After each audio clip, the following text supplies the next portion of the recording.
So many times I've ended up the bad guy because I couldn't control my anger towards the situation.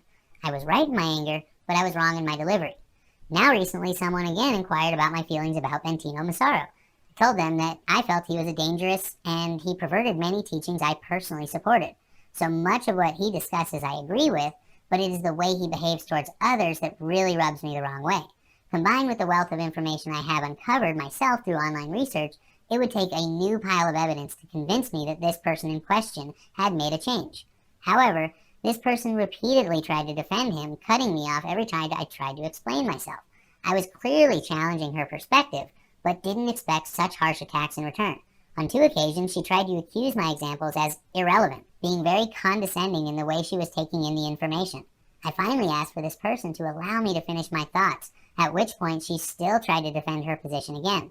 I had to ask her to stop interrupting assertively. Otherwise, I didn't feel there was any point to continuing. I was recognizing that she wasn't ready to listen to another truth, making her very defensive. Eventually, I did get her to finally understand my point of view after many attempts to do so. Still, she wanted to explain her side of the story and why he wasn't so bad. Sadly, after an hour of trying to explain myself, I wasn't in the mood to debate the topic she wasn't ready to discuss.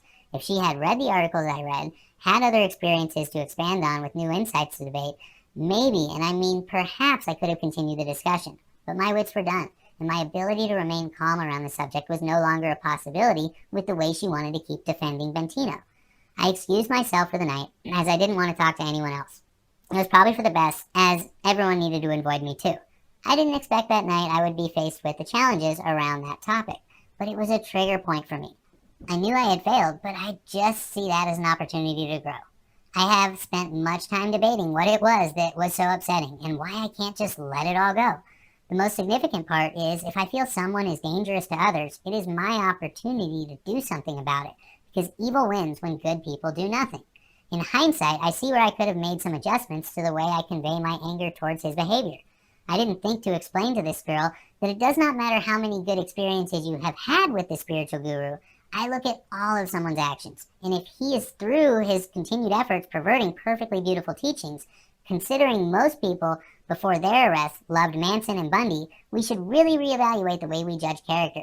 Being kind and charismatic does not hide despicable behavior to those who are perceptive. The challenge comes with how do we face off against this despicable behavior. Too often the hero becomes the villain, and here is why. In a world full of vile acts, it is easy to become the bad guy. Due to our inabilities to handle the stresses of life, it becomes even more challenging to face off against the darkness. I see people growing aware of the darkness in our world at an unprecedented pace. Many are ending up with post-traumatic stress just from learning about the horrors of the world. I know I had my own moments over the past decade while doing my own research. I have had to change my views on many subjects, and I continue to improve my beliefs as my understanding grows. Honestly, I used to think organic was the best food to eat until someone schooled me about the fact that organic foods are sprayed with just as much, if not more, organic pesticides. It woke me up, and I've since changed to supporting mostly local, sustainable farms which can't afford the $50,000 organic label. I feel it does not do me much good to support companies that wish to poison people through GMOs or spraying secretly. I've changed the way I act and purchase based on many of my own discoveries. I encourage people to show their support through conscious purchasing and supporting local. That is one way I can promote a positive change to problems I feel the world faces. Encouragement is the key, and also never use shaming. If you are awake, it is difficult not to feel like people should feel ashamed for being asleep. However, that attitude alone is the biggest reason people are remaining asleep. We are taught and honestly conditioned to avoid things that make us feel out of our comfort zone. Waking up is a massive move out of the comfort zone. It causes many people to freak out. I'm still freaking out as I wake up to the horrors going on currently in our world. It is honestly the most interesting time to be alive. Now we are facing waking up as a planet.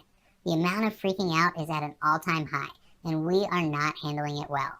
Suicides are up, and we are as a society should feel more responsible for the way our actions are negatively impacting people's lives. I also think a worldwide event was inevitable, as I believe it is bringing awareness that all our systems are fundamentally broken. I could write another paper each about our broken educational, medical, and political systems. These all anger me, and how I communicate those frustrations is the key. I could easily start to condemn people for not thinking the way I do. It would be simple to make people feel wrong about supporting companies or politicians who intentionally hurt people. However, as I've learned, most people won't hear a word if I talk down to them.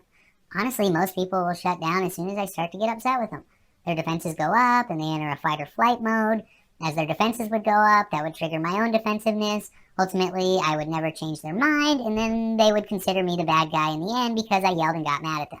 This action they feel I took against them would be able to discredit anything I discussed. This is also why people will attack you when you challenge their point of view. If they can get you to show that you are a bad person or someone that they don't feel they should listen to, then they can discredit everything you said. I've had this happen more times than I can count. My challenge is to always remain calm, and that is still challenging to me. I recognize now when I should leave a situation or conversation, but I still have my moments that I can't control the emotions. How I express my emotions is the most critical part of how I strive to be a better person. My goal is to be able to communicate with someone about something I'm angry about, but in a way that does not stress or hurt the other person. I hope to communicate in a calm, cool, and collected manner to keep the dialogue open. The last thing I want is for someone to shut down because I am too intense. I have had to embrace tobacco and MMJ as a tool to keep my anxiety and emotional outbursts in check. My other tools to express anger are through writing, making organite, and without a doubt, dancing. I feel writing is the best way to communicate feelings that I have a hard time discussing in person. Making organite is battling all the things that make me angry while also joyfully expressing my creativity. Dancing is a fantastic way to express my emotions creatively. I find I can leave my anger on the dance floor and it will not negatively impact anyone. Lastly, I find most people actually enjoy watching me dance it off. After a night of dancing, I could talk about almost anything that makes me angry without ever getting overly emotional. This is the place I feel more of us should be striving to achieve. We need to recognize when we are in an area that does not allow us to communicate with others productively. As much as we want to help others, we don't help others when we fail to communicate appropriately. Failure to communicate can also be not saying what needs to be said. As I personally don't really have that problem, I wanted to at least mention it. The failure of people to communicate problems with each other is the fundamental issue I hope to address in this article. I am reminding that evil wins when good people do nothing, and we must be able to face the evil in productive ways. We must understand that this is going to be a process of awakening while simultaneously removing evils on this planet. It is going to take time for people to go through the stages of the anger process. It won't be easy, but we can make it easier for everyone. The best way to make it easier on everyone is to simply put your own mask on first before assisting others. If you can't stay calm while trying to wake people up, then I suggest you learn. If you can't keep your post-traumatic stress in control, I recommend learning skills that help you. This is the challenge we all face, to first help ourselves so that we can meet evil with the highest level of good we can. The last thing I want is for the world to wake up to the satanic pedophiles running the planet and then start lynching people and hanging them in the streets.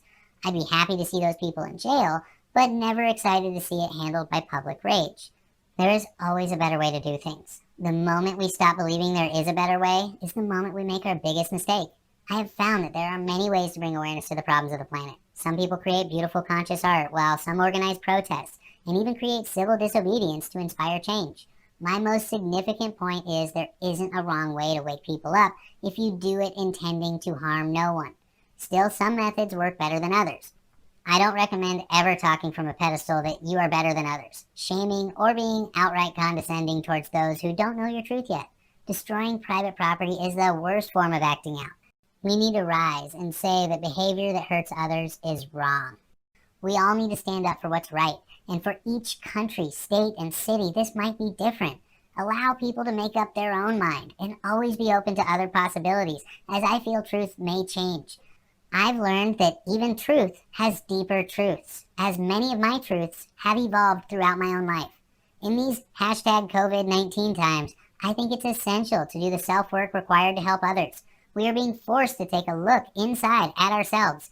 We must do the work on ourselves so that we can be the most service to others. As those who are most awake want nothing more than to wake up the masses. We must take self-action. We must embrace the change in ourselves as we learn new ways to communicate. If those concerns and emotions aren't communicated in a way that people will hear, then I feel that we are making mistakes. However, I feel those mistakes are there to help us grow and to help us learn. I've learned many ways that don't work. In fact, in my experience, if I try to convince people beyond their capacity to change their view, they will often ostracize me. I was practically excommunicated from my family a decade ago for this very behavior. The point is that telling people how to live doesn't work. I have to wake people up who are ready. I have to put the information out there for people who want to hear it. I've had to adopt the 10% rule of sharing a small bit of information with people. We must allow those people the opportunity to engage then or disengage. Finally, when people are finished, to respect them by not getting offended if they aren't ready for more information. Understanding that I am not trying to force a view on anyone, but just trying to share my perspective. Sharing and allowing is such a vital part of the awakening process. We must avoid sharing the feelings in ways that cause others to shut down. I can express how upset I am with how our politicians are handling the global pandemic, or I can show how there are better ways to do things. I can rise above the problem and start to focus on the solutions. When we are in fight or flight mode, it's often hard to see those answers. It's easy to focus on the problem, which just puts more stress on people. However, we must also understand the problem to have a chance of implementing the solution. Implementing change is the challenge we face as a planet, except how do we apply solutions while also bringing awareness to the problems?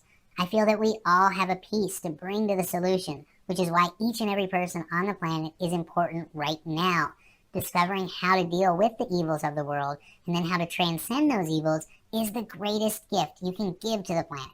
We all have a gift to share with the world.